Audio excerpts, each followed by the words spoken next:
今回はテキサス州のサンアントニオというところに来ました。テキサス州にはカジノがなくて、カードルーム、ポーカールームといったカジノではないところでポーカーするのがテキサスです。このカードルームにはバーバー、散髪屋さんとかシミュレーションゴルフとかレストラン、バー、いろいろあります。テーブルはこんな感じで結構賑わってて、ここの入場料が1日5ドルで、ポーカーするときには礼金を1時間に12ドル払います。他の州のカジノに比べたらめちゃくちゃ安いです。ラウンダーというカードクラブに来ました。ブラインドは10、25、50で、バーインは2000ドルミニマム。マックスはなしで、私は1万ドルバーインでスタートしました。最初のハンドは赤色のポケット9。アーリーポジションがレイズ100ドル。するとミドルポジションが3ベッド300ドル。ハイジャックがそれをコールドコール。本来ここでナインズはフォールドが多分正解なんですけど、ラスベガスとか、ここはテキサスでみんなスタックがディープです。3ベッドが小さかったっていうのもあるので、私はコールをしました。はい、するとなんと6ウェイ、6人でフロップへ見に行くことですね。はい、フロップは17、5、ハートが2つ。3ベットしたミドルポジションの人はベッド1000ドル。私はコールでヘッズアップ。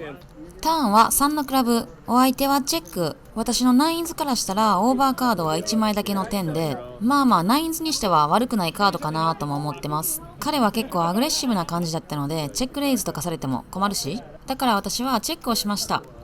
はい、リバーへ行きます。リバーは7のクラブ。お相手はチェック。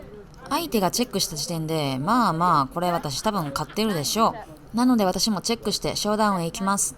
はい、すると、なんと相手は8点のオフスート。なんか思ってたよりヘボハンド。相手、でもそのヘボハンドに負けてるっていう。はい、次はボタンでクイーンジャックのオフスート。みんなフォールドで私の番。私は200ドルにレイズをします。すると、ビッグブラインドがコール。ヘッズアップ。フロップは4、5、8。ダイヤモンドが2つ。はい、これは私ダイヤモンドもないし、どちらかというとビッグブラインドに有利なボードなので私はチェック。ターンはジャックのスペード。はい、なんと未来が見えないフロップからなんとターンでペアを拾いました。私は200ドルのベッド。ドローがたくさんあるのでもう少し大きめにベットしてもよかったかな。お相手コール。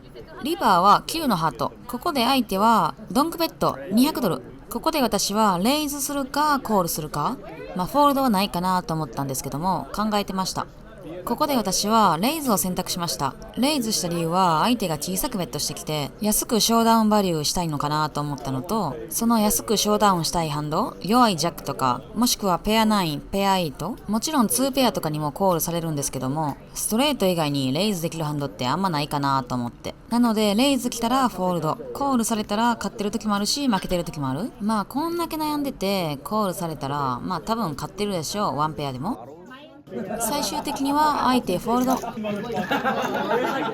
はい、次のハンドは10、25、50、100のダブルストラドルです。なので私は100ドルを置いてます。ハイジャックがレイズ250ドル。カットオフスモールブラインド、ビッグブラインドコール。ジャック8はあんまりいいハンドではないんですけども、あと150ドル出してフロップを見えるので私はコールをしました。なんと5ウェイです。フロップはジャック7、9、ハートが2つ。私はトップペアとストレートドロー、ガットショットですね。するとなんとみんなチェック。ターン行きます。ターンはジャックのハートのフラッシュドローにはフラッシュを作られたし、私はジャックのトリップスあるけど、フラッシュ、ストレート、キッカーが強いジャック。トリップスなのに私は20ナッツ、30ナッツぐらいです。ここでスモールブラインドが700ドルのベッド。今言ったように私より強いハンドが20コンボ以上あります。だからといってトリップスはフォールドできないので私はコールをしました。なんたって私はフルハウスドローやし。他の人フォールドでヘッズアップ。ターンは8。はい、フルハウスドローからフルハウスに進化しました。ポットは2650ドル。ドカーンとベットされて、ドカーンとレイズして、ドカーンとでっかいポット取りたいですね。お相手は2000ドルのベット。はい、もちろんレイズするんですけども、オールインするか、どのくらいレイズするか迷ってます。とりあえず自分のスタックを数えて、それから考えようかな。で、スタックを数えたら私は7000ドルぐらい、残りスタックが7000ドルやったらみんなどのぐらいにレイズします？私はオールインを選択しました。相手考えてジャックのダイヤモンドを見せて最終的にはフォールドしました。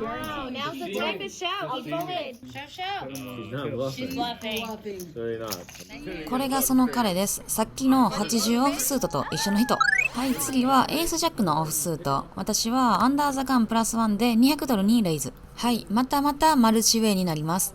なんとボタン、スモールブラインド、ビッグブラインド、ストラドルコール、プラス刺身、5ウェイ。フロップはエース、ジャックにハートが2つ。私はトップ2でなかなかいい感じ。コンボ的には誰かのポケットドゥースのセット2ぐらいにしか負けてないでしょう、今の時点では。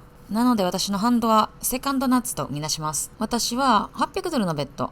ボタン、スモールブラインド、ビッグブラインド、アンダーザガンのプレイヤー、フォールド、ストラドルの人だけコール、ヘッズアップ。ターンいきます。ターンは5のダイヤモンド。ここで相手がベッド$1000。何持ってるんやろこの場合。ハートのドローでドンクベッドか、もしくはエースなんちゃらのダイヤモンド、エース4とか。あんまりベットすることってないと思うんですけども、そういうところからバリューを取っていきたいんでレイズしました。レイズ$3000。34のガットショットのドローにストレート作られた可能性もあるけど、そんな簡単にガットショット引かんでしょ。I'm playing with this This body bitch, part. yes, always. You can always say it. Are you sure? Absolutely. Because we've already established this, so it's fine. Yeah, please. Did you just put in 3,500? No, this is 3. Hey Chad, when we go back, how are we going to get in? You have a key fob? お相手コール。ポットはこの時点で$8600。はい、リバーへ行きます。リバーはエースのダイヤモンド。はい、またフルハウス完成。しかもダイヤモンドでフラッシュが完成しました。相手にフラッシュ持っててほしいけど、エースのダイヤが落ちたことによって相手がエースなんちゃらのダイヤがないから、多分相手はフラッシュないかな。ここで GTO を見ると、自分のハンドにジャックのダイヤモンドがあると、ポットの 50% ぐらいをベット。ジャックのダイヤモンドがないと、ポットの 80% ぐらいをベット。チェックの頻度は 0%。まあこれはフルハウスあるからやろうけど。で、私のハンドにジャックのダイヤモンドはありません。だけど私はポット半分の$4500をベット。相手はすぐにフォールド。ジャックのダイヤモンドがあればなんで大きめにベットするかわかる人おったら教えてください。まあ結果良ければすべてよし。大きいポット取れました。はい、次は最近流行りの PLO ダブルボードボムポット。これは何かというと、各プレイヤーが一定の金額を出して、そのままフロップへ行くことです。その金額と配られるカードの枚数、4枚なのか2枚なのか、それはゲームによって、テーブルによって違います。今回は$100ずつ出しました。今はショートハンドなので、6人。ポットは$600。私が配られたハンドは5622。ハートが2つ。フロップは356。もう一つのボードは784。上のボードは2ペアと、下のボードは私はストレートとフラッシュドローがあります。私はミドルポジションでなかなか強いハンドです。で、私はチェックをしました。なぜかというと、自分が何持ってるか気づいてなかった。アーリーポジションでチェックレイズするためにチェックするとかならいいけど、このポジションで強いハンドでチェックは私何してんねやろ。はい、だけどチェックで終わることなくボタンが$600ポットベットしてくれました。するとスモールブラインド、アーリーポジション、お二人がコール。なかなかいい感じ。で、私もコールをしました。ターンは6、下のボードは10。下のボードはフラッシュが完成しました。だけど私はすでにナッツストレートを持ってたんで、このハートのフラッシュは全然いいカードではないですね。スモールブラインド、アーリーポジション、チェック。私はチェックするとボタンがベッド$2400。スモールブラインド、コール。アーリーポジション、フォールド。私はここでオールインするか、ジャストコールにするか迷ったんですけども、ジャストコールにしました。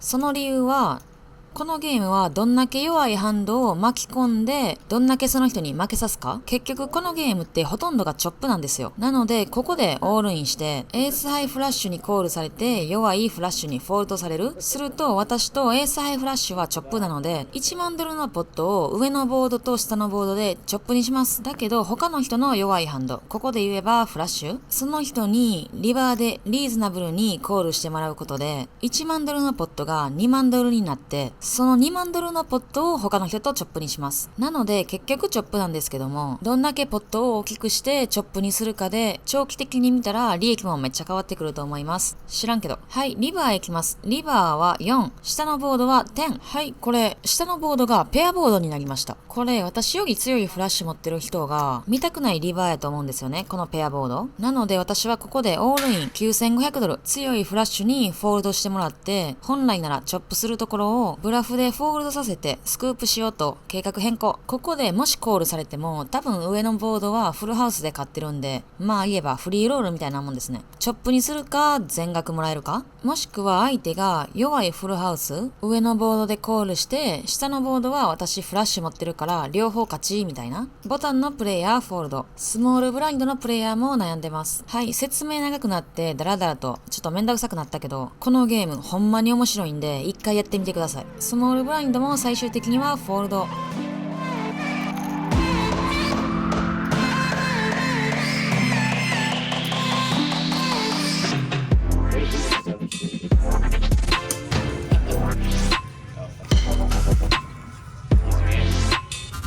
はい、今終わりました。あ、警察おる。なんか強盗とかあるみたいで危ないみたいです。結果1800ドルぐらい負けかな。Wow, you dropped Porsche?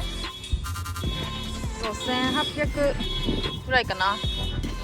1万ドル負けからスタートしたんで、まあいいでしょう。じゃあ今から帰ります。